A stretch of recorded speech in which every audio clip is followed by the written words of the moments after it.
Hello and welcome to the PolyInnovator channel. This is a knowledge management and philosophy series centered around what I call the 4 pillars philosophy, which are the mind, body, spirit, and emotions. Each one of these pillars affect your life. They're each major aspect of your life. And because they're so important, because they're so ingrained in everything we do, I wanted to create a series around them. This philosophy I came up with is more of a modern approach to ancient philosophy. There is plenty of parallels to the Spartan races or Aristotle's principles or even yoga. And so I don't want to say I created it all on its own, but it's a matter of how do you approach this in a more modern sense. That's what I created. And how you implement this into the PIOS as well.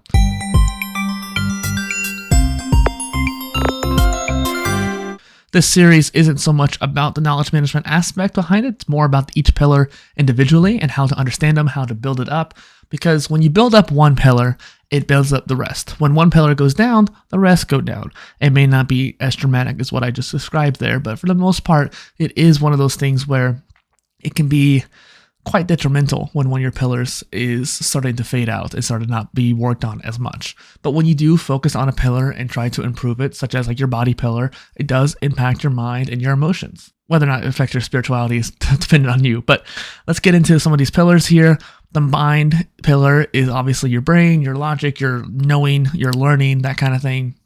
Your body pillar is your health, your nutrition, and probably most evident is your exercise. And then you have your spirituality pillar, which I think really doesn't necessarily have to be religion, but a lot of people's religions help their spirituality. So I think that's, if it works for them, it works for them. It doesn't work for everybody. And so the way I like to see the spirituality pillar is it's the bridge between the conscious mind and the subconscious mind. And that bridge, the stronger that bridge is, the more likely you can actually work with how you truly feel internally and how one could even theoretically say your soul is. And so depending on where you come from, you can apply that mindset in a lot of different ways. Then you have the emotions pillar, which generally kind of refers to your EQ, emotional quotient, and how well do you understand your own emotions as well as the emotions of others. Now, while each one of these videos may not be that long in its own, this is at least a dozen different videos I have planned out here based around each pillar and what you can do to improve it. The first half is a lot more simple and more beginner friendly. The second half is a little bit more 201, if you will. Like you have 101 in the beginning, 201 in the second half, because some people have already spent a lot of time on self-development. I made this series for everyone, which means even if you're just starting out or if you've done it for a while, you'll get something out of these videos, at least to a small degree. And then once you get towards the 201 level kind of exercises, then I think you're going to get a lot more out of it when it comes to progression. Personally, I've seen that most people have an anchor pillar. What I mean by that is throughout their life, they've had a pillar that they've kind of relied on, whether consciously or unconsciously, and that has been their lens for the other 3 pillars. And I say lens not as necessarily a good thing. It is good to make sure you acknowledge those other pillars, and if a lens is the only way you can do that, then that's fine. But eventually you need to start developing each pillar individually. They all work holistically, but they also need to be individual as well. For example, my anchor pillar is the body pillar, the physicality of things. I worked at a gym for over a decade. I still teach swim lessons. Physicality is part of my life. That's where I come from first and foremost, my body. And making sure I have enough supplements, make sure I have enough, exercise in my regimen, and making sure I'm like doing enough cardio and keeping my body going and walking every day, that kind of thing. This is where I start my journey on mental health. I go for a walk. I go maybe even late at night just so I can clear my head. It's where I process my emotions when I go for a walk or go push out some exercise, push out some reps. My point is that is where my lens comes from, is from the body pillar. But I've tried to actively change how I approach each other pillar too. Spirituality, for me, can be meditation, has nothing to do with physicality. And same with the body and the mind pillar too. Meditation can help with that. Let's move on here. What do you expect from this series? Well, this introductory video is about all the pillars. The next 4 videos about individual pillars. After that, we'll kind of come back together and talk about it holistically. And then once again, we're going to split off into each pillar into a more advanced way. So for example, I probably will talk about nootropics, which are mental supplements, when it comes to the mind pillar later on. And then again, this system is really just a modernized version of what a lot of other systems have been created throughout humanity's existence. I just wanted to make a way for me to explain it to people because this is a very important part of the PIOS. When you organize your knowledge management, that's great. You can focus on your projects, your tasks, your goals, and whatever. But if they don't align with who you want to be and who you actually are now, then your projects and goals are just wasted. And so you spend all that time working on a project that doesn't even actually align with your ikigai, or you're burning down your four pillars to accomplish this project. If you are not aligning yourself quarterly, basically, maybe even at least yearly, but quarterly especially, on your 4 pillars and your ikigai, then what you're actually doing for your projects and phases and tasks are just kind of a waste. And so you want to make sure you're actually keeping in mind, who are you? And these are your 4 major aspects of life. They are who you are. So each quarter you can align yourself, that kind of thing. If you have any questions, comments, or concerns, or you have curiosity that you want to be, answered, leave a comment down below. I definitely am approaching this series in a lot more freeform aspect. I'll end the video here, but a little history. This series started out super early on the PolyInnovator timeline. So I came up with this idea of an omni-content series where I made a blog post, video, and podcast all in one. Eventually it called Poly in Content if you want to look back on the history books, but either one, essentially it was the same thing. You made every episode all 3 pillar types. And I said pillar types here, but pillar types meaning written audio and video. And it's interesting to think about how this series has been one of the few things that survived when I stopped doing that series. I was like, I want to still do this series. I'm going to make it more into a video, then I'll make a blog post combining all the videos afterwards. But that is something that I've been wanting to talk about now for the past 6 years. And so it's super important. And so I just really wanted to drive that home. Thank you for being here. If you have any questions, like I said, leave a comment. Welcome to the Mind Pillar. This is the PolyInnovator channel series around the 4 pillars philosophy. The mind pillar is your brain, right? It is how you think, what you think, how well you can think, how well you can remember things. And that's what we're going to get into today. It all starts with learning. Now, whenever you are trying to pursue any sort of knowledge, you have to start from the beginning. Just like the Feynman technique, breaking it down to the most smallest pieces. If you do not know that subject well enough, you are not able to break it down smaller and smaller and smaller. So the first thing is, what is it, right? What is the subject that you are learning? It is, I call it the micro what, because you just need to have a semblance of understanding about what it is about. And then this is what my blog post format is generally formatting. It's the Simon Sinek start with why. It's how I format most of my blog posts. Why, how, and what. And one thing that I've been realizing more and more when I make these posts, but even when I'm learning myself, is you want to bring that micro what first. So it's a little small what, then the why, then the how, and then the actual real what, like actually digging into it deeply. And by doing so, you understand a concept a lot more effectively and deeply. Simon Sinek talks about this. You start with the why, like why do you do it this way? And you really kind of get that philosophical aspect and deeply feeling into it. Then you understand the how. What is the logic behind it? What is step 1, 2, 3?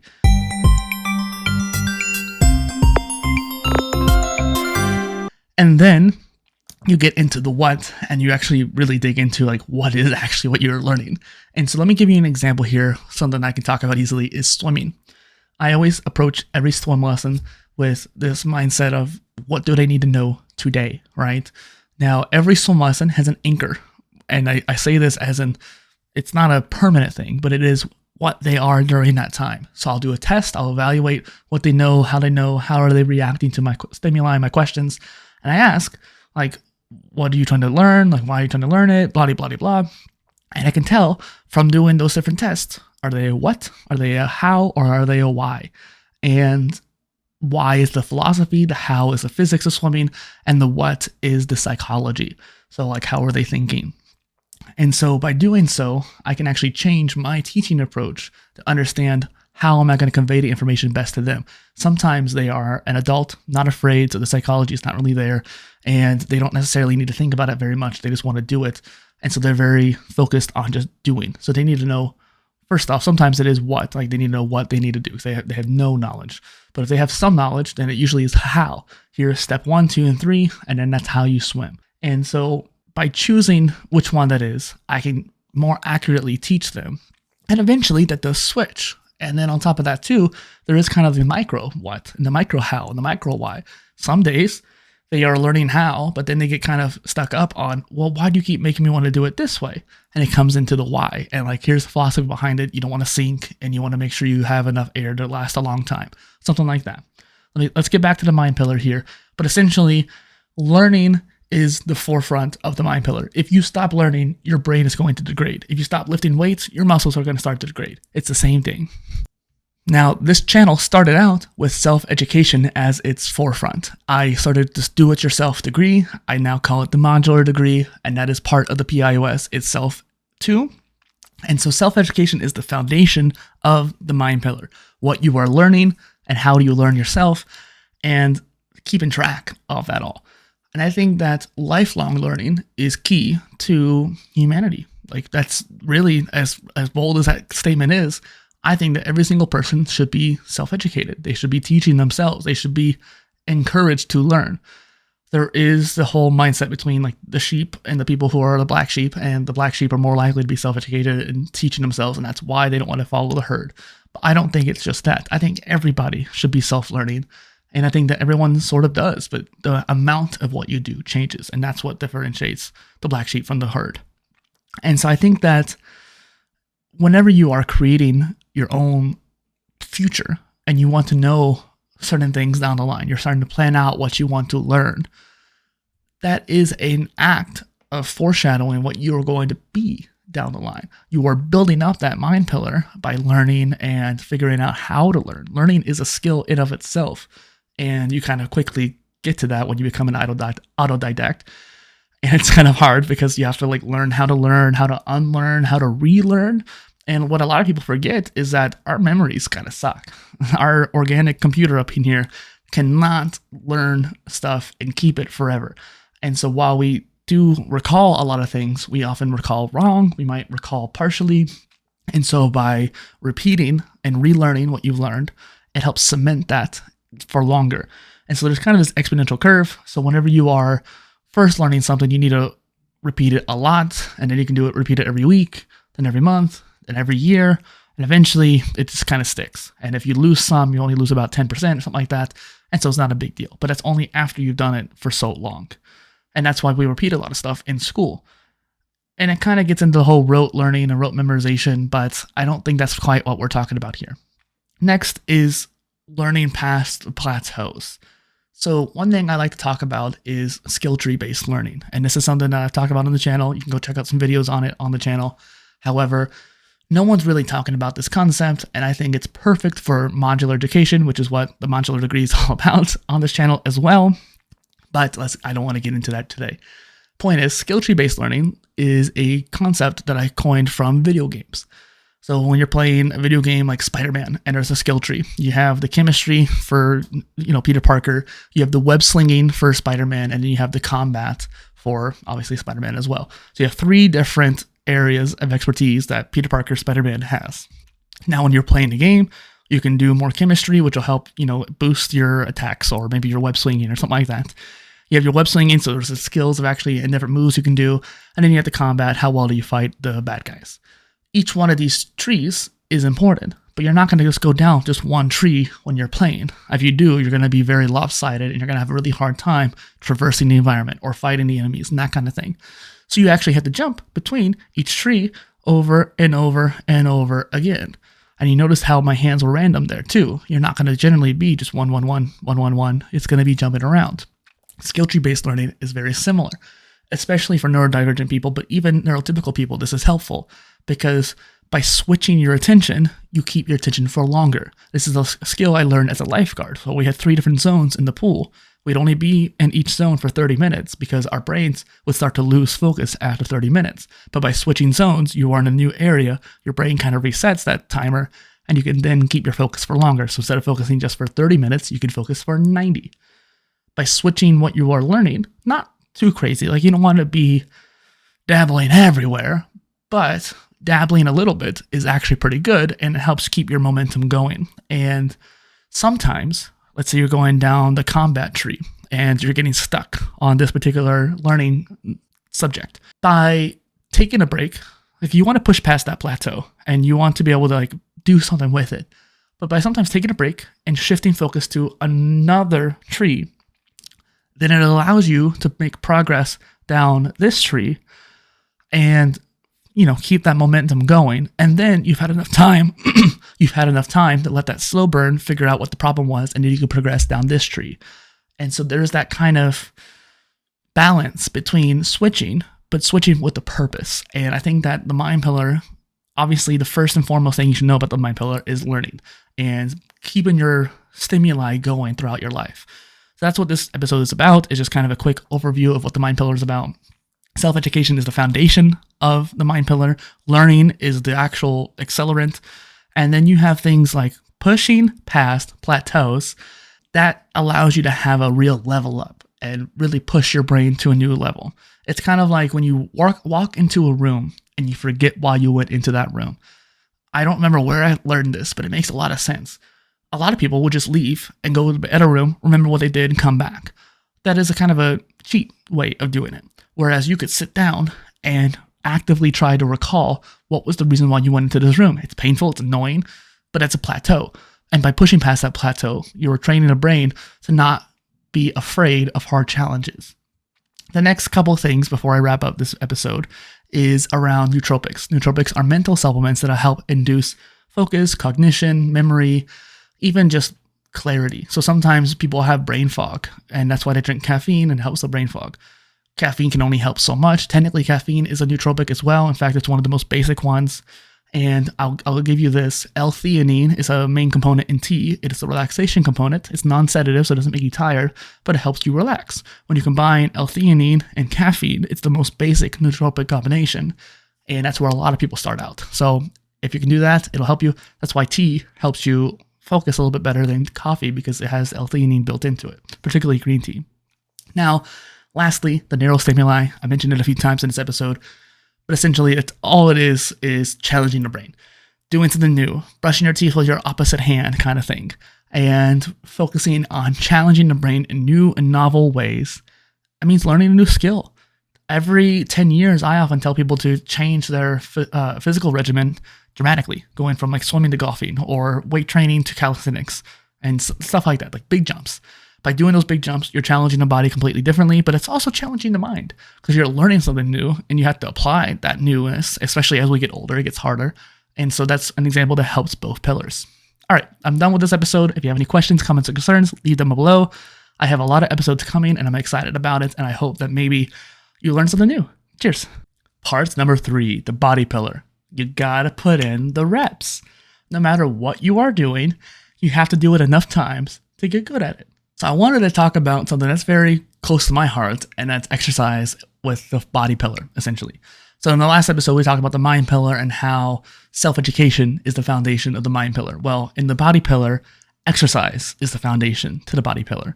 And while there is the importance of nutrition and making sure that if you're healthy, like obviously if you're sick, that's going to make a huge difference.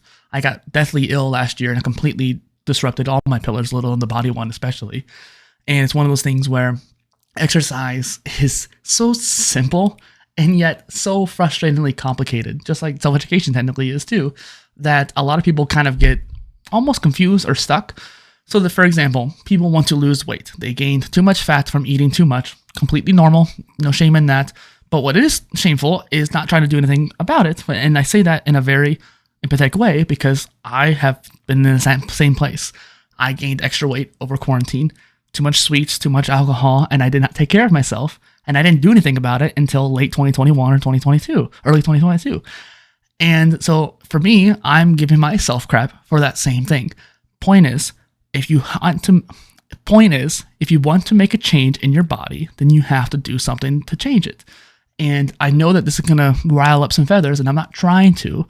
The point of this episode is not to make anybody feel any badness. The point of this episode is not to make people feel bad.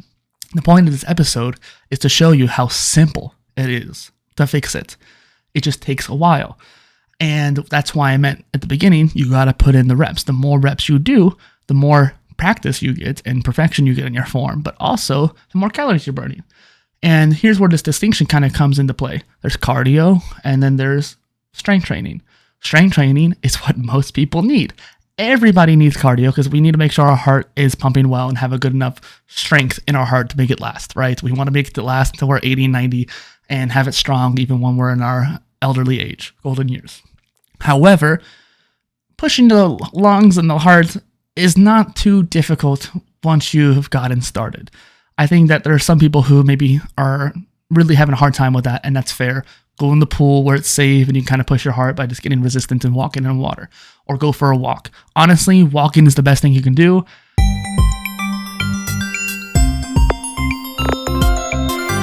What I find frustrating as a personal trainer and exercise person is that people focus too much on walking. They do too much walking. Unless you're power walking or walking for miles, miles, and miles, there is a cap on how much walking can help you and how much cardio can help you.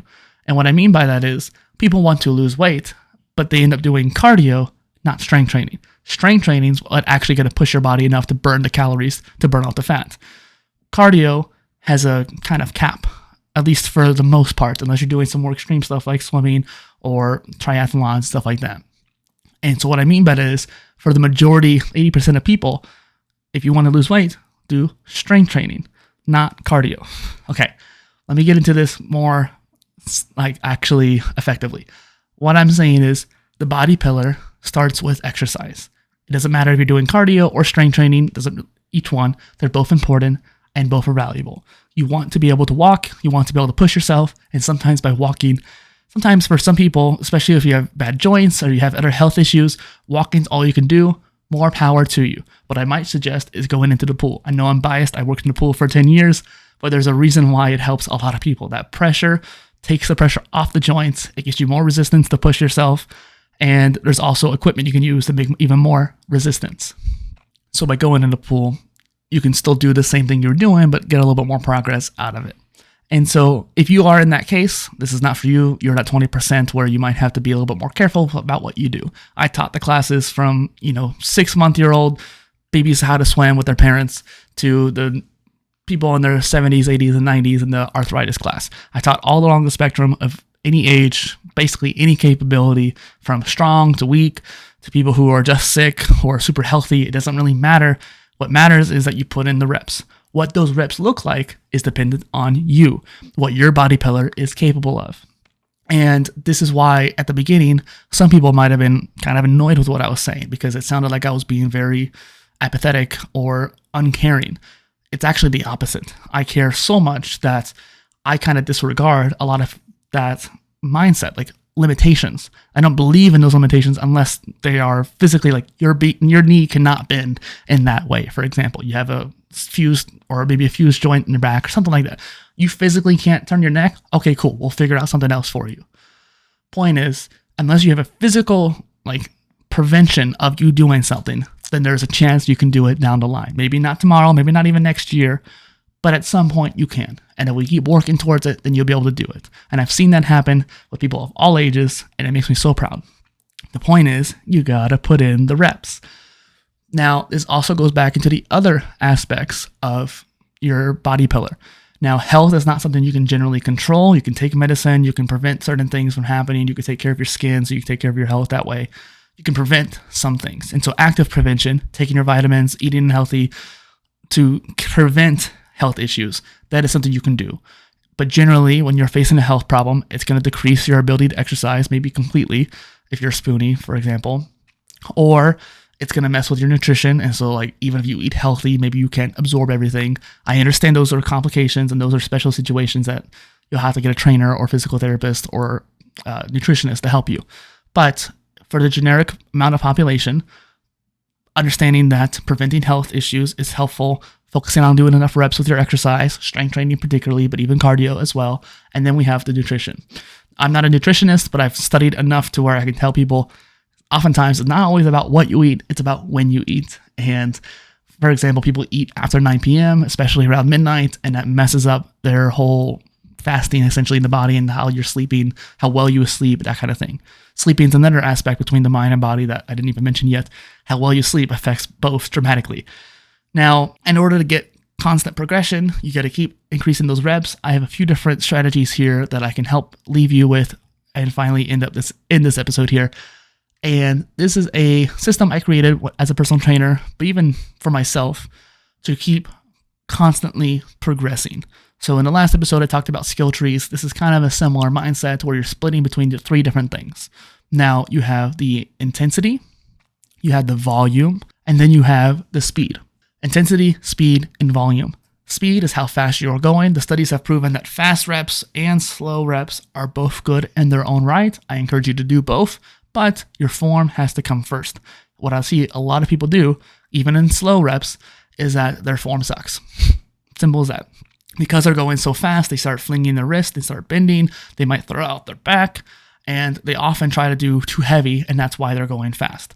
Sometimes they hear, oh, going slow is important. They go slow, but then when they go slow, they don't fully extend their arms, or they rotate forward, or something like that, and so the form is off. What I generally do is focus on a medium speed, and then I focus on the other two variables of exercise. That is intensity and volume. Now, intensity is as simple as changing the weight or changing the angle and making it more intense for the exercise. I honestly don't even tell people to change that much at the beginning either, because at the beginning of your fitness journey, you should be focusing more on perfect reps, trying to do as many perfect reps as possible. Let's say you do 8 reps and only 2 of those are perfect. That's great. The other 6 you can learn from, and then the more reps you do, the more sets of 8 that you do, if you will, or sets of 5 and 8 reps. Every 10 reps, you do 8 reps that are good or whatever. You get what I'm saying? Every 5, 10 reps, you get a couple reps that are perfect. You'll keep doing those 5 or 10 sets, and then you get more and more perfect reps. The more perfect reps you have, I wouldn't even count necessarily how many you were doing until you only count the perfect reps. Because you're training your body to remember what that feels like. And the more trained that body is, the more likely you are to push yourself in a safe manner. Then you can change the intensity, then you can change the speed. So reps and quantity, volume comes first. Volume could also be time elapsed. So if you're doing a plank for 30 seconds, that is what I often tell people. The last thing I'll say is that for me, when it comes to reps, I have a certain system that scales all the way up. And so the first one is 3, 20, 50, and 100. The 3 is for whenever you are doing something really hard. So the first day I ever curled 100 pounds, for example, that was after years and years and years of doing curls. I had the strength, I had the form. It still was hard, but I was able to do 3 reps, and I didn't want to do any more than that because it's dangerous to push yourself too hard with something that heavy. And so, but 3 reps gives you enough data to tell you what you did right and what you did wrong. 20 is actually kind of my normal stat that I generally do for almost everything. If I feel like 20 is not enough and I want to push myself, I'll jump to 50. I'll probably fail the first 6 times trying to get to 50. But guess what? You fail at 38, then 44, then 46, then eventually you get to 50. And so by aiming for 50, you fail and get almost double what you did before. And then the same thing goes for the 100. The 100 is kind of out there, and I only do that with stuff that I'm really good at or really used to. In fact, for most people, you can probably just ignore that and just focus on the first 3.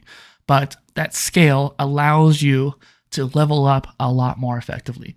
And I think that's a great way to end this episode. If you have any questions, comments, or concerns, please leave them below. Again, nothing I said in this episode was meant to offend anybody or make you feel like you're not doing enough. I just want to encourage you to do more. Spirituality is more than just religion. Welcome to PolyInnovator's YouTube channel, where we're talking about the 4 pillars philosophy. Today is about the spirit pillar.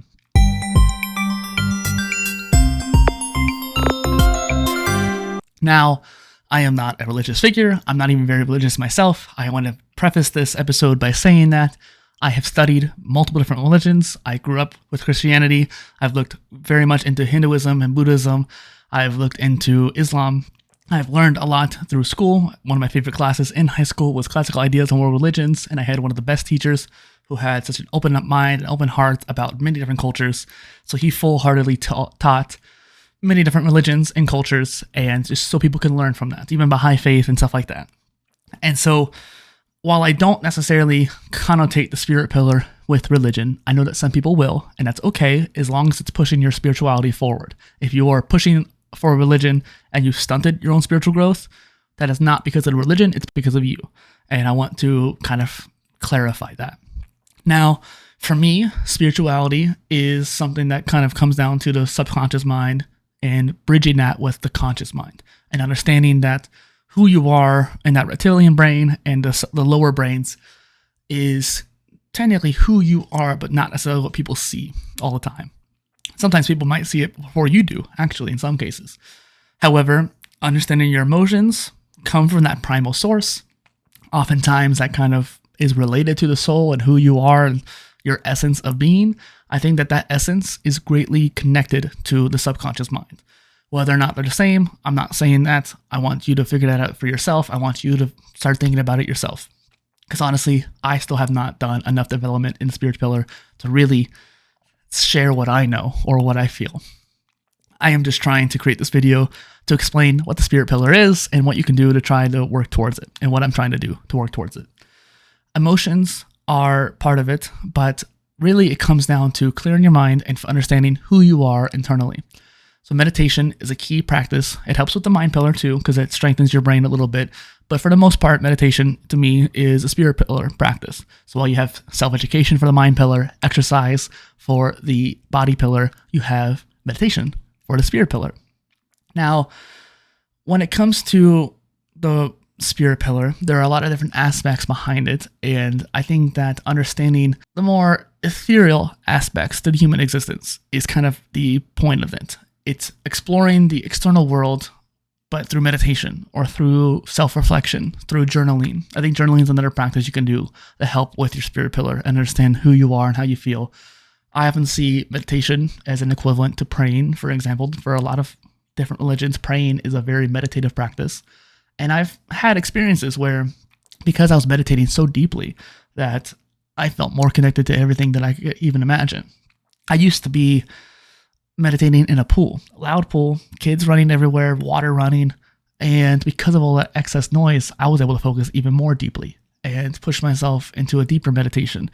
But it was also really interesting at the same time. I could hear everything around me. If anything, I could hear it even better. I was focused on the noise while being more focused on myself. And I don't know if this episode's going to really do well. I just want to kind of share my limited experience. And there was also the Wim Hof method, which is more of a physical body pillar kind of methodology, but there is a spiritual aspect to it too. And I used the Wim Hof method in the pool. It was particularly the hot tub. It wasn't too hot. It was all low. Water was off. And I was doing the Wim Hof method to control my breathing and to essentially get into a meditative state in order for me to calm down my heart. So even though it was hot water and that generally warms you up and then in turn increases your heart rate, I was actually slowing down my heart rate because of the practice that I was doing. Maybe it would have been easier in the cool water. I don't know. I got to a point where I was able to lay down on the floor for over 90 seconds because I was able to hold my breath due to that meditative practice. I was slowing down my breathing, slowing down my heart rate, and relaxing and calming my mind. The only reason why I got up and failed after 90 seconds was because I got excited about doing it for 90 seconds. There's also been certain situations too where when I was exercising, I got into the flow state. And I think that's also another aspect behind the spirit pillar. If you want to get into, Wu Wei and Taoism, being in the state of flow with the universe, I think there's a big correlation between the mental state known as flow, as well as just going in flow with the universe. Being in flow with what you're doing shuts down the prefrontal cortex and gets you fully engaged with what you're doing. I don't think I'm in flow right now, but I definitely am focused on what I'm doing. And I think that if I was in flow, things would just come out a lot more easily. And so this episode might be a little bit shorter than others because I don't have as much to share. And hopefully this is something I could work on myself and share my progress down the line. If you have any questions, comments, or concerns, leave them down below. Emotions are natural, but understanding them takes time. This goes internally and externally. And I think a lot of people fail at both. And personally, I think that I've done a lot to develop my emotional intelligence and I had to actively work towards it. And it's interesting because while when I say this, it sounds egotistical, it's not the point of it. I think my family naturally has a higher EQ than what the average populace does.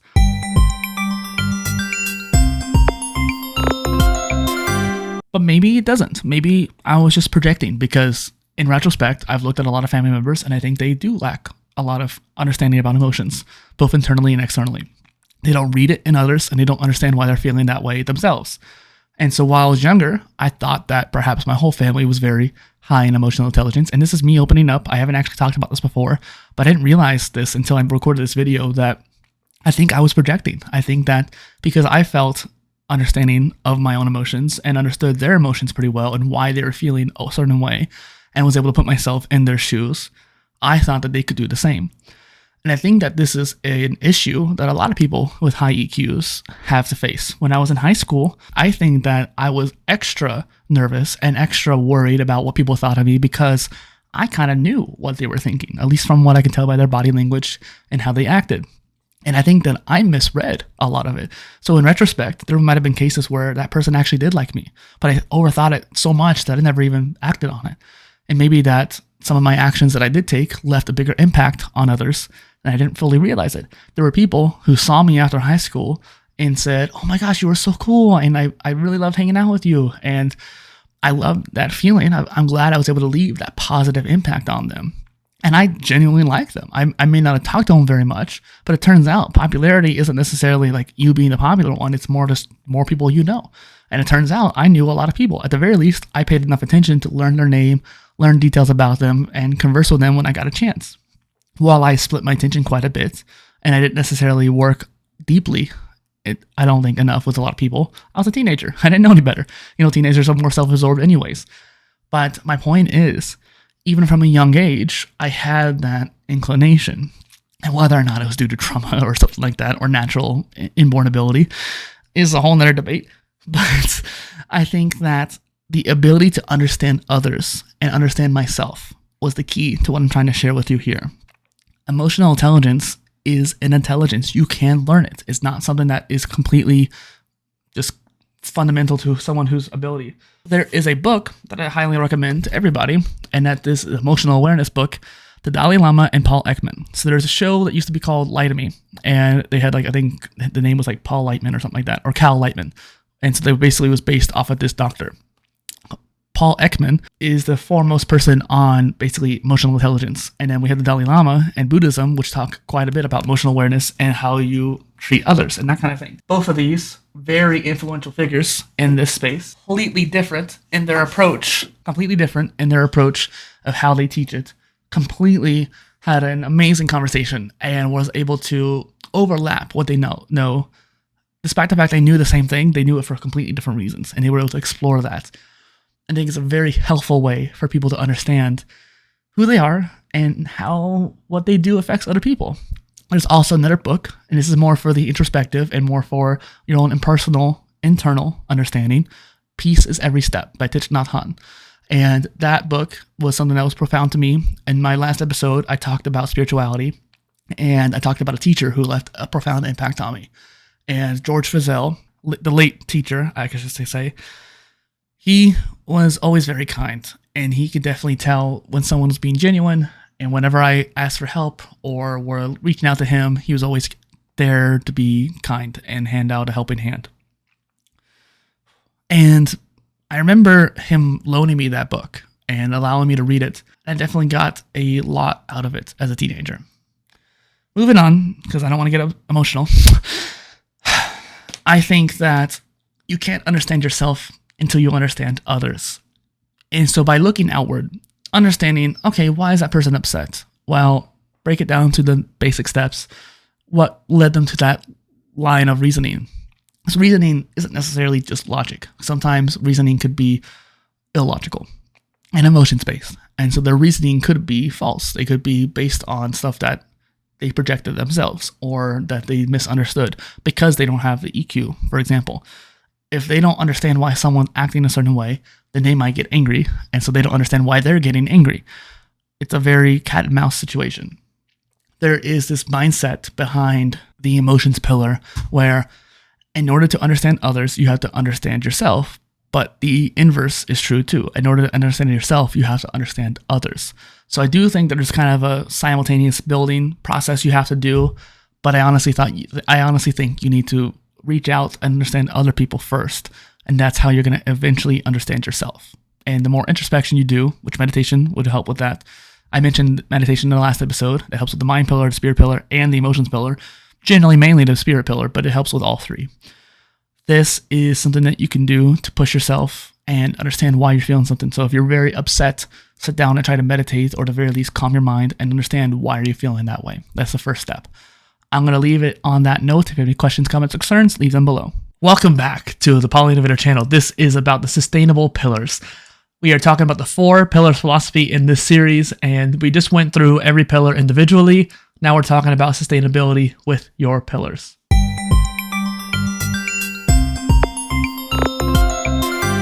The basis for all the pillars is building them up. Think about the Greek temples to Zeus and stuff like that with the big columns allowing you to see the decay or the crumbling if they have been broken down.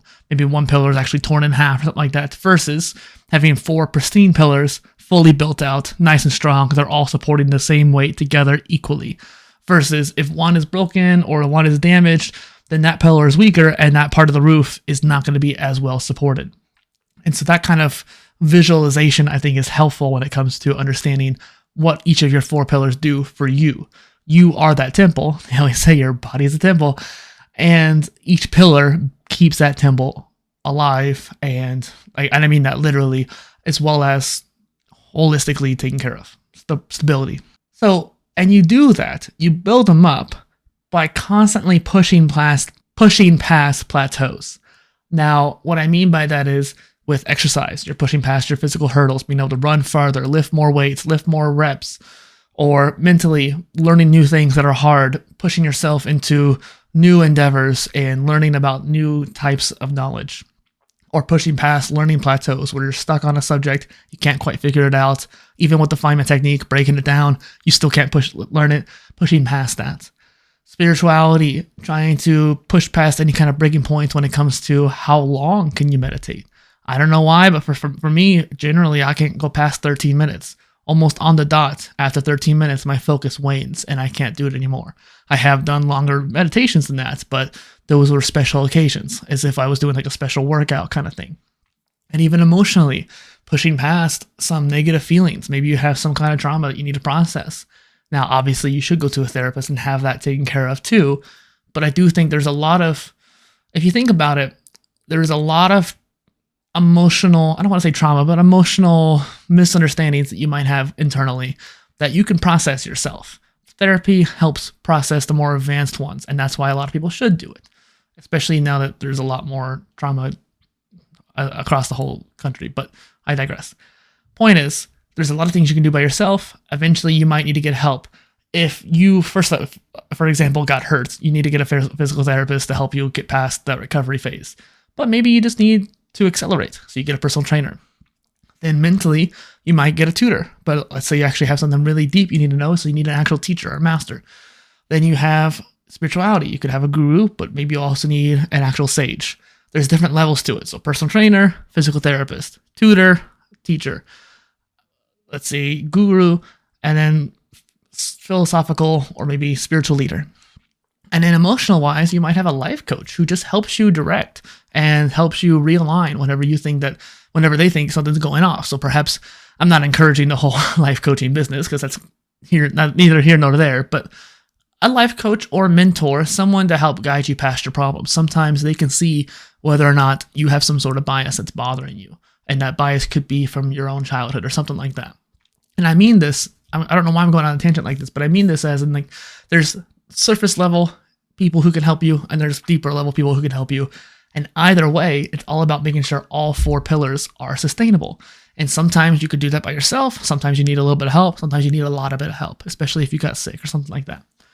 Now, focus is only that of that one thing at a time kind of thing. You can't really juggle. You can, but only between switching fast. So only if you switch really fast.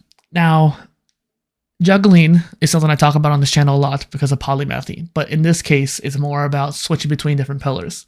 Sometimes, actually pretty much all the time, you need to be managing all 4 pillars, but you can't focus on 4 things at once. So like today, I'm going to go exercise. Hopefully at some point I'll meditate. I'm going on walks to kind of clear my head. I'm trying to do these little bits here and there to help maintain my pillars, if you will. I think this summer I'm actually working really hard on rebuilding my body pillar because the last couple of years I've been very lax in that department, at least in my view. Compared to some other people, maybe not, but in my own view, I'm not doing enough. And so yesterday I did 8 laps in the pool, 30 tricep dips, 30 push-ups because I want to push myself to new levels once again. I can't necessarily be learning right now because I'm spending so much time creating content and also doing the exercise and doing my job. And maybe tomorrow I can focus on some learning, that kind of thing. Understanding that it doesn't have to all be in one day. Sometimes you can. Sometimes those are some of the best days. but you need to think about throughout the week, throughout the month, throughout the quarter, and throughout the year, how can you split up your attention between all 4 pillars? And that's why the quarterly alignment is around Ikigai and 4 pillars. The 4 pillars require you to build one up at a time, then work on another, and then another, without letting the former one or last 2 decline too fast. Juggling many balls, but not by letting them fall. So you're juggling, try to make sure none of them fall. And so don't let any of the other pillars fall behind. For example, I feel that my body pillar got left behind, at least compared to, it was one of my strongest pillars, and it still is. But compared to how it was in 2019 and early 2020, I was like up here. Then over the last couple of years, I went down and I let it kind of decline too much. And I think that I needed to keep that one going better while also doing my other stuff that I had been focusing on. You can't predict life. Like last year, I got deathly ill, completely ruined all trajectory and momentum. And like sometimes you might even just get brain fog, which is something that's not great to have, or have a spiritual crisis, or have an emotional outburst. You can get sick, brain fog, so body, mind, spiritual crisis, spiritual pillar, emotional outburst, emotions pillar. Each one has their own version, if you will. Each pillar can have an external stimuli that affects your pillars, because one pillar getting affected impacts the other ones as well. And then you need to rebuild them all afterwards.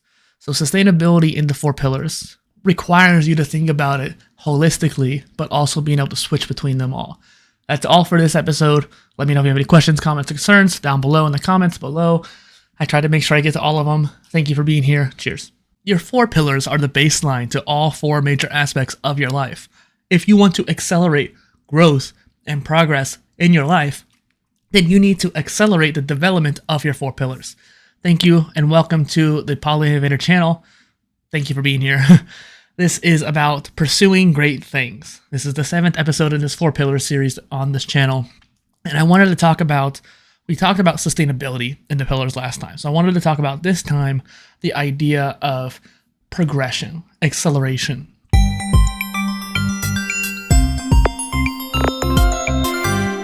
Sustainability is kind of like the baseline. You're just making sure you stay afloat. Acceleration, pursuing great things, is taking that next step and then even the next step after that.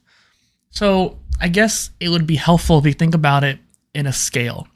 I haven't talked about this before. I'm kind of thinking out loud right now, actually. But I mentioned in the last episode where if you have a problem, let's say you want to learn something, then self-education is kind of the first step. So you start teaching yourself the different things. Then let's say that problem is like you want to learn how to swim. Well, you go in the water, you start kicking your legs, you put your face down, but you don't necessarily know how it works. So you get maybe someone to teach you, a tutor or swim instructor in this case too, like myself, to help accelerate the learning. And then you get to a certain point where that tutor can no longer teach you anything more advanced. So you get someone like me who knows the more advanced mastery level kind of things and some of the more pushing yourself to the extreme when it comes to swimming. And so you get the next step up, like a swimming master, to accelerate that. And I'm confident in my skills as a teacher to say that, but you get the point. And then for the body pillar, you start self-educating. Like, okay, I pick up the weights, I keep my wrist straight, small things like that. Then you get a personal trainer to help accelerate things. But let's say you get hurt, or maybe you push yourself too far and you're no longer able to function the way that you feel like it, and you need to recover back to where you need to be. And so again, kind of back to that hurt. You get a physical therapist. You need a lot of help, and while personal trainers can help you, they're not physical therapy. They're going to push you to new levels. They may not help you recover back to your old level. That's not to say they won't, but I'm just saying you might need actual deeper help. Mentally, you have that kind of thing where self-education is the baseline, and the next level is getting the tutor, the next level is getting the real teacher and professor. Spirituality, you might have your own introspection, meditation practice, and you have that kind of baseline. Then you get a guru to help get you to the next step, teach you something that you don't know, tell you a book to read, that kind of thing. Then you might get a spiritual master to really accelerate that. And this also includes religious figures as well. So someone like a priest or something like that. Next, you have the emotions pillar. Again, a lot of it comes down to introspection. If you don't know how you feel on the inside, you can't understand how other people feel either. But you might get someone to understand, like a life coach. Why are you feeling this way? How do you get your feelings to get out of your way to move on to the next thing in life? So the coach can help you through that. But that's not therapy. You can't really solve your problems that way. You can just necessarily see if this problem is stopping you in that moment, kind of catch you on your biases. If you need real help to get some trauma, then you go to a therapist or maybe a psychologist. And so this idea, or psychiatrist? Yeah, psychiatrist. And so got that. You would go to a psychiatrist. And so you get that next level up. Again, for all the pillars, it's the same way. I do think that there's kind of almost another layer beyond that. And it doesn't really matter which pillar it is. It's more about having someone like a mentor or someone to really guide you who could maybe understand all 4 pillars as well. So this is why the mentor figure, I think, is a really prime example, because maybe they have done that already, especially at your level. If you're 28, they're 54, they have like 20 something years on you. They understand the feelings that you're probably feeling. They understand the lessons you have to learn. They understand that once you get to 30, you're going to have to change your exercise routine quite a bit or something like that. They know how it is for all 4 of your pillars, and so they can help accelerate you on all 4, not just one, like the personal trainer or a therapist would. And so this idea that you are able to have this progression using external help, you still need to have that baseline of internal motivation and progression. But by being able to have some external help, it gets you to that next level. So this episode doesn't really need to be much more longer than this. Like when you reach that high level in each pillar, so for me, for example, body pillar is my main one, I could use the help of a personal trainer. Despite the fact I know what I'm doing, I can't see my whole body when I'm working out. I can't see that my shoulders might be slumping a little bit. I generally know when it happens. I can feel it, and sometimes I'm looking in a mirror and I can see it, but there's still times that I'm not catching everything. There's also times where my motivation to do the exercise may not be very high, so it takes me longer to gather up that motivation to do it and just have the discipline to do it. For me, it might be less time than most people because I'm used to it, but having a personal trainer there, you have that accountability. So even though at my higher level, I could still have that external help to really accelerate things. And so this idea of accelerating that physical energy, the mental prowess, emotional gravity, or spiritual understanding to help you in your life. That's the point of this episode today. Thank you. Gotta do epic stuff. So this idea of the 4 pillars allows you to start accelerating progress, which is what we talked about last time in this series. However, when you want to do epic things in your life, do epic shit, as they say, you have to be able to have an epic life. What I mean that is, every aspect of your life, the mind, the body, the spirit, and emotions, they encompass who you are and how epic of a being you are. If you have a crappy body pillar, but the other 3 pillars are amazing, they're not going to be that amazing because they're getting weighed down by that body pillar. And I think a lot of people lack that perspective. You could have 75% in all 3 other pillars, but if the first one is only 10%, 25%, you could not get past that threshold of 75%, 80%. You will not be able to become, I don't want to say master, but you won't be able to master yourself, if you will, in any of the pillars if one of them is dragging the rest down. You can think about it with each pillar having chains to the next one. Because we used the analogy of the Greek temple a couple episodes ago. Each pillar, no matter how strong you build it, is still chained to the next one, which is why if one pillar gets really strong, it's going to pull the other one up. Same thing on the other way around, it's going to pull the other one down. If one pillar is crap, it's going to pull the rest down. They're all connected. So there's multiple different chains going around. And this idea of that connection, I think, is very powerful, because if you want to shoot for the moon and land amongst the stars, you need to have a proper foundation to launch off of. Your life, your epicness, is based on that temple. Your body's a temple, as they say, once again. Each 4 pillar makes that temple stronger. If that temple is perfectly strong, then you can shoot a rocket out of it. But without that strength, the rocket will just crumble the temple, if that makes sense. You'll just fumble and fail.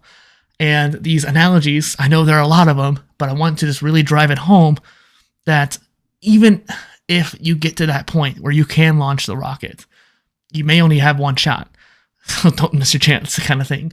Because it might cause you to strain your arm or break something or something like that. Or maybe you get head trauma and you can't think clearly anymore for a while until you can recover. I'm not saying like that's going to happen, but if you're doing epic stuff, you're more at risk of getting hurt and then thereby decreasing the capacity of your pillars, or the, what's the word? Quality of the pillars. So if you're pursuing your body pillar, pursue to be a bodybuilder. Like, work on your strength, work on your size. Don't just limit yourself to one thing. I'm not saying everyone needs to be a bodybuilder, but I'm just saying have a goal, have something to work towards, be a master at it. If you're working towards the mind pillar, try to maybe go towards being a PhD researcher. I have always seen the PhD person as a hyper specialist, but in order to be a PhD person, someone who researches that to a deep level, you have to have a wide range and learn so many different things so you can have that transcontextual knowledge in order to actually progress in that hyper specialization. So it's kind of counterintuitive there, which is great. If you want to pursue your spiritual development, then you become a spiritual monk. Go live in the mountains for a couple years and see what happens. See how different you are at the end. Don't just limit yourself to simple meditation. Think out loud or internally. And then finally, if you're trying to pursue your emotions pillar, a lot of that kind of really goes into the social aspect. I know that some people have their own version of the 4 pillars and they add social as another pillar, either in replacement of emotions, because they kind of see the mind pillar as emotions, or they kind of merge emotions into social and mind. I don't see social as a great enough thing to become a pillar on its own. Maybe it's a micro pillar or something like that, and that could be a topic we could talk about one day, little micro pillars of life. But the idea of your social ability comes down to your emotional understanding of the next person and how you feel and how maybe you're an extrovert or introvert. That dramatically changes your emotions. If having a conversation with somebody drains you, then you're going to have a negative emotion to it. If the opposite is true, then you have a positive emotion from it. And so understanding that you could become a magnanimous person, that's actually something I want to be. I want to be the life of the party, even if I'm not actually partying. I want to be able to be that person where people see him and think, wow, that person's really interesting, really awesome, and they have such great inside jokes with strangers, that kind of thing, the world's most interesting man, if you will. And so even if you fail to achieve or attain that level, by reaching higher than you currently think is possible, you will land amongst what you didn't think you could achieve before. And so shoot for the moon, land amongst the stars, right? That's actually the philosophy behind my rep range. So I mentioned in the body pillar episode, the 3 variables of exercise, one of which is volume. How many reps or time elapsed are you doing? Well, reps has always been my catalyst to growth and strength. And the reason being is because of my proprietary system where you have 3, 20, 50, and 100. And those rep ranges where you're going all the way up towards that final goal of 100 reps, that you push yourself to new breaking points that you did not think were possible before. And by doing so many reps, you train the muscles to remember how they need to be so you have perfect form, at least most of the time. And I failed so many times at achieving the total rep. So when I mentioned that before, I didn't mention the fact that I kind of forgot that they were total rep numbers. They weren't reps per set. They weren't reps in a row. They were just total. 20 reps total, 50 reps total, 100 reps total for that workout. And by having that in mind, you could break it up to 1 set at every 1 rep, or maybe 5 sets of 20, or 5 sets of 20, 4 sets of 25, etc. No matter how you break it up, it doesn't matter as long as you get to that goal. It might take you an hour to do 100 reps, but by the end of it, you're definitely going to get stronger. And that's how I built my strength. That mindset, though, of getting to 50, getting to 100, that is what accelerated my physical growth and my ability to do so many different reps so well. I was able to curl 100 pounds not easily, but pretty sustainably, because I did hundreds of reps of 90 pounds, 80 pounds, and more. The lower it went, the more reps I had done, and I built my way up to it. And that's another way you can do epic stuff, by pushing towards that epic level of reps, whether it is mental, physical, spiritual, or emotional. That's it. If you have any questions, comments, or concerns, leave it down below. Next, we have the mind pillar again. We're going to talk about nootropics, or neurotropics, however you want to pronounce it. The idea of boosting your overall mental capacity and cognition. Now, I need to be clear. Nootropics only boost. They do not replace your own supplementation and ability to think. And everybody's neurochemistry is different. So I'm trying to preface this episode with those warnings in mind, that just because it worked for me doesn't mean it's going to work for you, and vice versa. Now, there are common supplements that work for pretty much everybody, but depending on how sensitive you are to caffeine, some of them might not actually work for you. And also, if you're neurodivergent, it could also change because your neurochemistry is different as well. But this is a great opportunity for someone to maybe assess how they're thinking and express themselves in a new way. if maybe one supplement helps you remember better and you have ADHD and you keep forgetting things, that might be a huge game changer for you. It might not change the executive dysfunction or the focus aspect, but at the very least, you now remember better and you're able to do more things from it.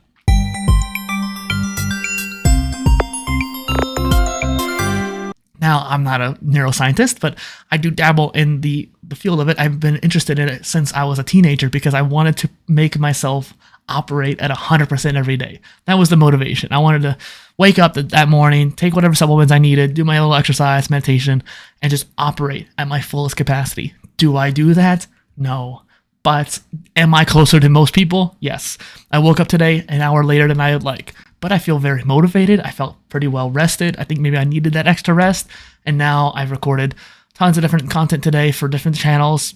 I've made a blog post. I've researched guests. I did all kinds of stuff that motivated me to keep going forward. And I took my nootropics today. I don't have very many right now, but I definitely have experience with a wide variety, and I wanted to get into that with you.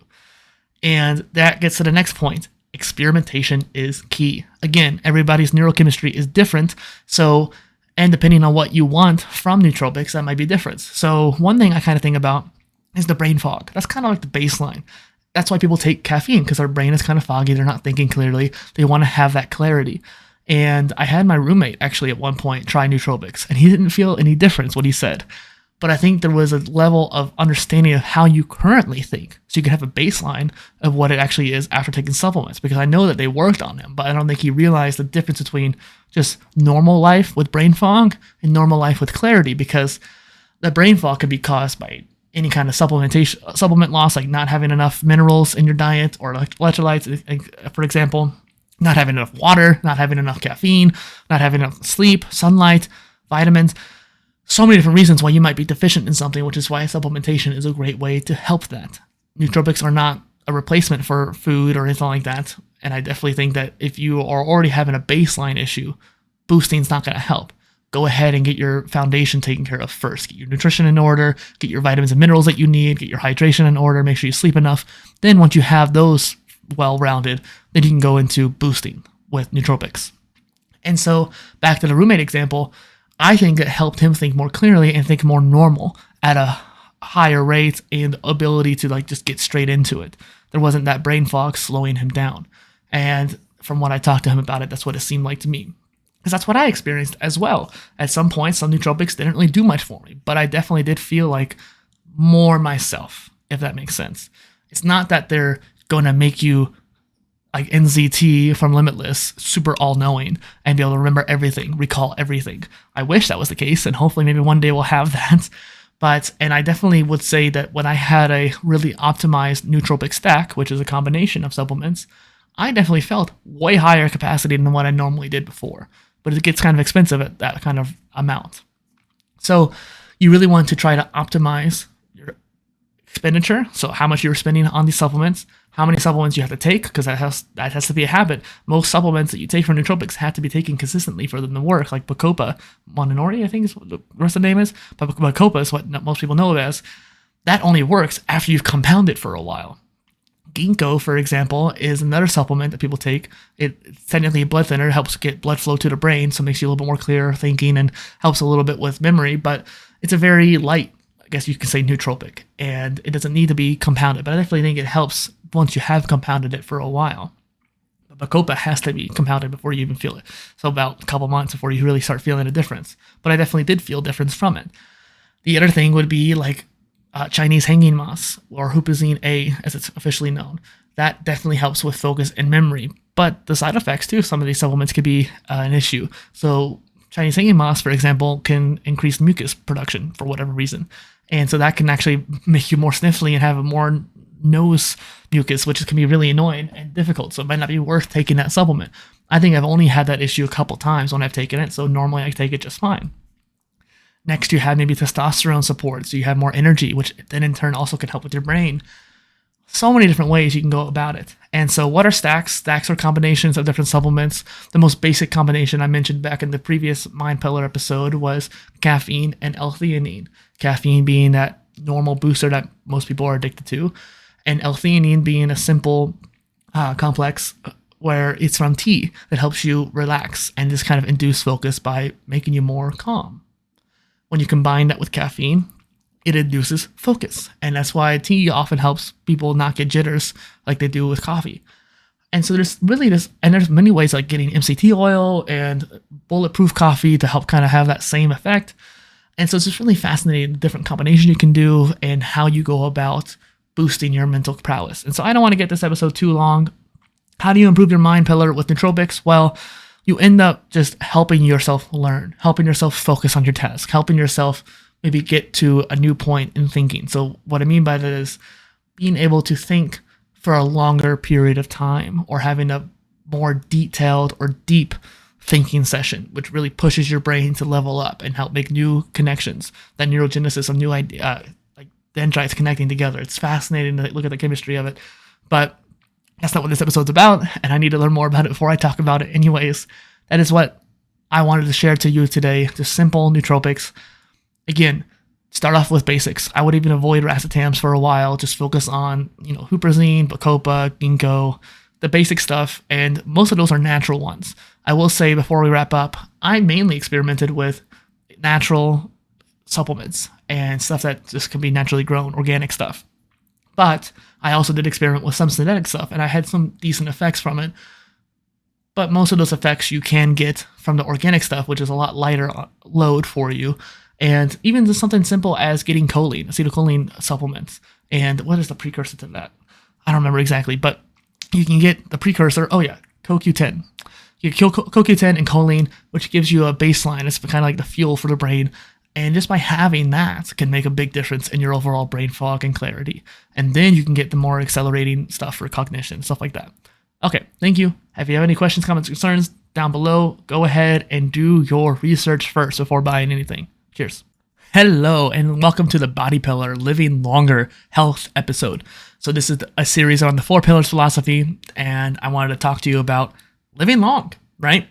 We all want to extend our life. There's Peter Diamandis, who's really trying to extend life. There's some really great minds over in Silicon Valley who are trying to figure out ways of doing that. But there is a story about a man who supposedly lived to be 200 years old.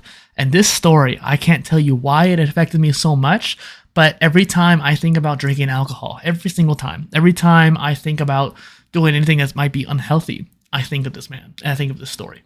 So I wanted to share it with you.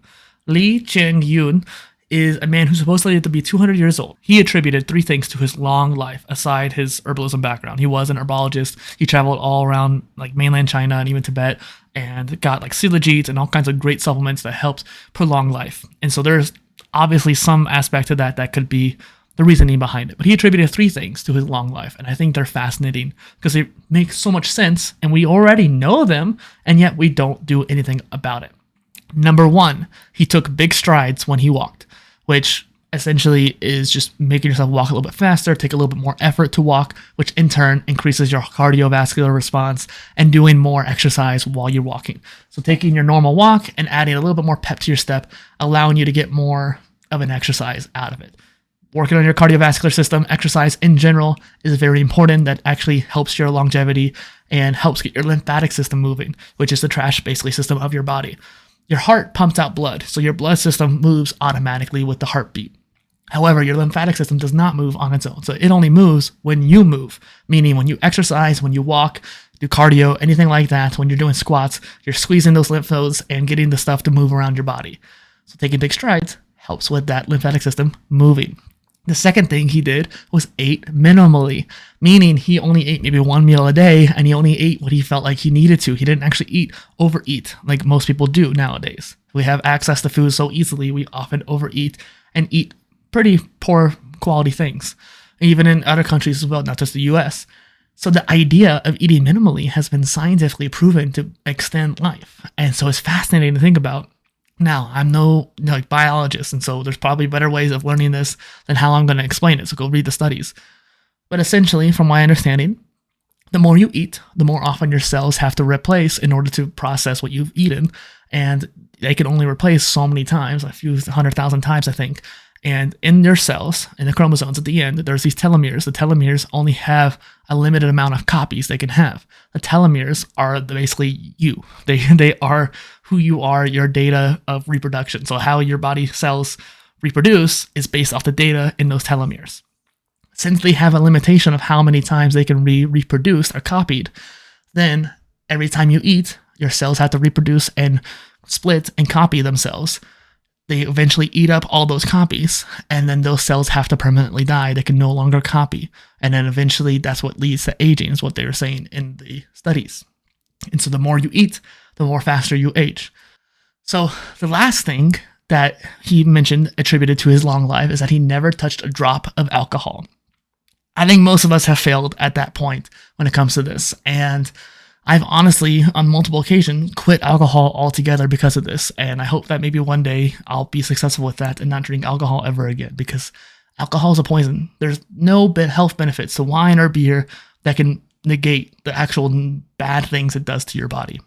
You are literally drinking poison. I've never blacked out, and I'm glad I never have blacked out. But blacking out, when you look at what it's actually doing to you, is a horrifying thing. You have killed so many brain cells and hurt yourself so much from the poison that you actually lost consciousness for hours on end. That is not okay. And so alcohol is a way of diluting the life experience. But without having those lows, you cannot know the highs either. So all three of those things have been clearly proven to accelerate your life if you do them in the positive way. Managing your physique is key to having mobility later in life, so taking those big strides, but also taking care of your nutrition as well is prudent for your overall health. Avoiding temptations like alcohol and mind-altering drugs, like I mentioned earlier, like not diluting your life experience. Yes, it might be interesting to get drunk and have no worries or inhibitions anymore, but you are not facing your problems. You are not progressing in your life and experiencing what your life has to offer. It helps keep your body at a higher level of purity, particularly the lymphatic system there. Now, I have no more to add on this episode. I think if I keep talking and rambling, it won't add anything to it. So if you have any questions, comments, or concerns, comments down below. Hello, and welcome back to the 4-Pillar series. This is about emotional awareness, your EQ, your emotional quotient. This is a matter of how well do you understand your own emotions, let alone the emotions of others? How empathetic can you become? I do think that there is a natural quality to this, but there's also a matter of training, and that everybody can improve on this, and everybody should improve on this. There's a lack of empathy and understanding in the world. We definitely could use more of it.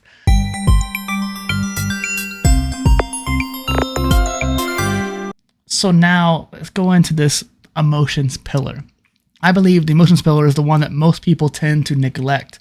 Hence why all the other three pillars are linked so deeply. The mind and body connection, even spirituality kind of has this trifecta almost. And the emotions pillar is kind of on top of all three of those. If you think of it like a pyramid, then the three sides, or three corners of one side is the mind, body, spirit.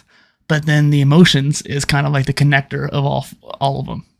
I was thinking more kind of in a more four-dimensional way, I guess. But point is, it is kind of like the glue between the other pillars, because your emotions are directly impacted on your physicality. So when you are upset or depressed, you're upset as in like negatively feeling sad, that lowers your body temperature. When you're happy and excited, it increases your body temperature. I'm excited to make these videos, and I keep getting really hot each time I make them. And not only that, anytime you are emotionally distressed, you then basically turn off your brain a little bit and forget to be logical about situations. And so taking back and taking a little meditative breath and reset yourself to reassert that logical forefront of the brain to take over the mastery of the body instead of letting your emotions take control. People do not realize that by not taking care of your emotions, your mental state can be neglected. Your mental state can be controlled by it, and you don't even realize it's happening. It changes your body in a lot of different ways. Like I mentioned, the whole temperature thing. And it can even mess with your emotions even more so. So you can start off just a minor little flame of anger, and it blows up out of proportion to this blind rage that you don't even realize is happening until it happens after the fact. And then you feel bad for whatever you did. And by not realizing that your other three pillars have a profound impact on your emotions pillar too, the other way around, you fail to attain a higher level of understanding in your emotions pillar. So it's a bidirectional street. Even though I was talking about how it impacts the other three pillars through your emotions, the other three pillars can directly impact your emotions too. So when you exercise and take care of yourself, those endorphins give you feel-good chemicals, making you feel happy, making you feel positive. when you are learning something new and feel challenged, you might be upset by the challenge, but then you get really happy that you indulged in that curiosity and you were successful. By indulging into your spirituality and looking within and maybe look into whatever higher power you believe in, you start to realize that, okay, I'm not alone in this world. I'm not alone in this universe. There's other things around me that are connected. Everything's connected. And that can also increase your overall emotional, not only awareness, but happiness. And so this idea of the bidirectional linking of the 3 pillars of mind, body, and spirit and your emotions pillar are what makes it all 4 pillars. And so it's really interesting to think about how you could almost see the other 3 individually. And obviously you're seeing the emotions individually too. But there's this really strong connection between the 2. And I thought that was really interesting. Now, this is the penultimate episode of this series. And I wanted to kind of get into emotional awareness a little bit and how I've kind of developed my own. But in this final episode after this, we're going to talk about the secret of the 4 pillars. And I definitely encourage you to check that out. I hope you've enjoyed this series. I always say if you have any questions, comments, or concerns, look down below. Go comment on the video. We'll talk about it. In my own life, I've suffered a lot. I've dealt with a lot of different things, either externally and internally. And I remember even in junior high being depressed for the first time in my life, like actually depressed. And I don't know how I got through it, to be honest. I just remember, being the next year, doing something different and progressing differently in other areas, particularly the mind pillar. And I think that got me through it.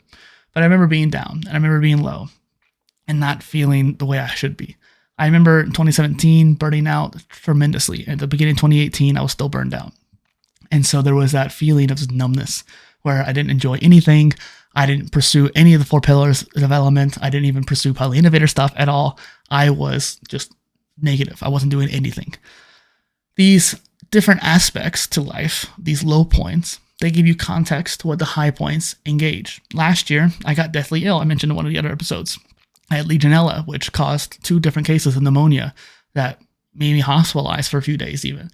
And it was a negative experience. And while I didn't think I was going to die from it, it definitely was a situation where I thought I could.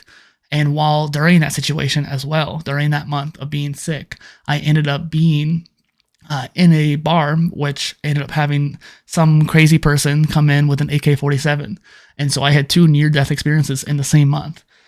And so it was a scary time. And it was one of those things where it put me in a perspective, like, you can die. You're going to die at some point. And this is why Stoicism often really appeals to me, because it allows me to think, okay, is there anything you can do about it? No. If yes, then go ahead and do it. And Buddhism's kind of the same way. Like, if there's nothing you can do about it, then you shouldn't let yourself be upset about it. And sometimes it's just going to be, and you have to go along with it. But there is this mindset of that low hum of Buddhism where you want to try to stay in that middle. Because of that, the lows don't feel as bad.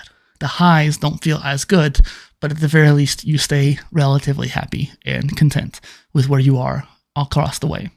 Now, that's a very rudimentary understanding of that, and I could always re-up my understanding. I think you could too. But I just wanted to share that because suffering leads to wisdom, I feel like in my young life so far, I've been able to achieve a lot of emotional intelligence and in some cases wisdom too, because of what I've experienced. I don't always go and proclaim it because that makes me seem egotistical and ironically unwise. But given how this series has developed, I think it was a good time to at least share it. Now, I encourage you, once again, to leave a comment, whatever you might think, and look forward to the next episode. Thank you. All right, here we are, the final episode of the 4 Pillars series. Now, just to kind of give a little rundown, we went through all 4 pillars twice and even had a few different episodes where we're talking about all 4 of them at once. This series has been in the works for a long time. Now, the episodes are shorter than I expected. I definitely got a little bit more open with my history in these episodes, I think, as well, especially in the last episode. But the ideas that I wanted to share with these have been brewing in me for a long time. I came up with the 4 pillars philosophy back over like 10 years ago at this point, I think. And when I started the United Living Construct blog is when I first started talking about it, because that was the self-development ideal that I wanted to talk about. When I first started PolyInnovator, I talked about self-education through the modular degree, self-development through the 4 pillars, and self-improvement through habits and systems. And that in turn went into the PIOS, which is what this series kind of spun off of. And I wanted to talk about the series once more because I came up with the idea of the Omni Content, Poly Content series, which every episode was a blog post, video, and podcast, POLYCAST. And this idea that doesn't really matter what the topic was. The series of the Omni Content was just based around that idea that every episode was all three. And I had these different ideas for mini series that I wanted to do within that holistic series. And this was one of the first ones.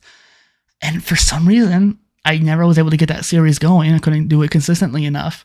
And eventually I decided, okay, I don't think this is going to work. I'm going to end that series, but I have a whole bunch of ideas that I still want to create. And this is one of the few ones that really I need to get this done ASAP still. So on my ideas list for PolyInnovator YouTube, this was the prime one. All right, let's get back into the idea of what the secret of the 4 pillars.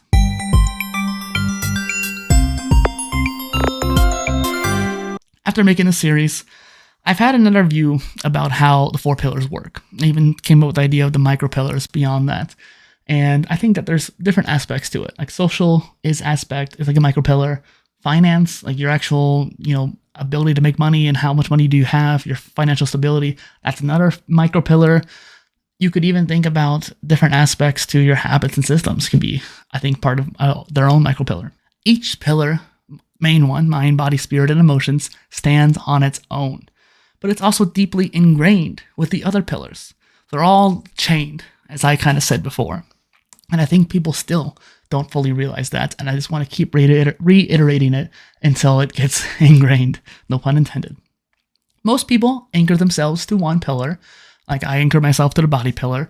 And through that, we have the lens of what that pillar is to the other ones. So when you first start doing mind or spirit or emotions after anchoring to body, you kind of access those pillars through the lens of how to develop your body pillar. That limits you, and it kind of comes back to the concept of emptying your cup, right? Your cup is partially full with that body pillar knowledge and experience.